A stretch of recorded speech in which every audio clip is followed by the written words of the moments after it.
Here is a quick video on how to set up your Netgear EX2700 Range Extender device without WPS using my Wi-Fi EXT Genie Setup Wizard.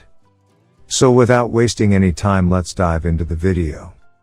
The first thing that you will need to do is take out your range extender from the box and plug it into an AC vault outlet. Wait till the extender is successfully booted up and the light on the extender becomes solid green from amber. Make sure that your extender and router are in the same room during the setup process.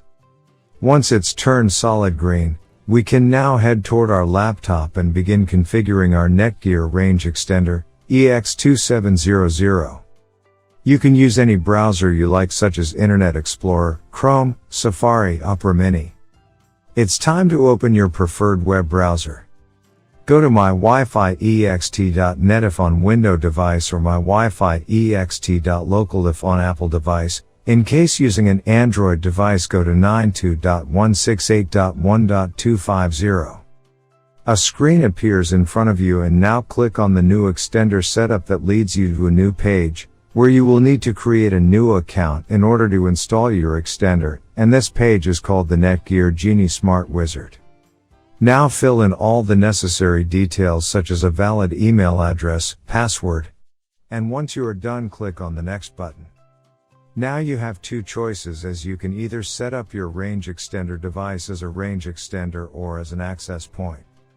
We are going to click on the range extender, and then it will scan for the available networks and give you a list of all the networks available.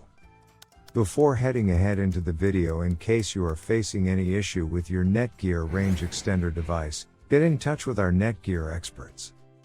Click on the network that you wish to extend. In my case, it's Netgear router, and then it would ask you for the password of your network, and all you will need to do is fill in the password of your existing network.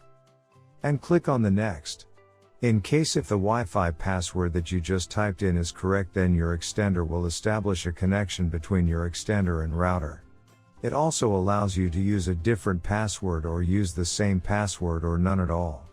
If you choose none at all, then anyone will be able to connect with your Netgear extender. I am gonna choose a new password. My Wi-Fi extender name is Paul. You can choose any you like.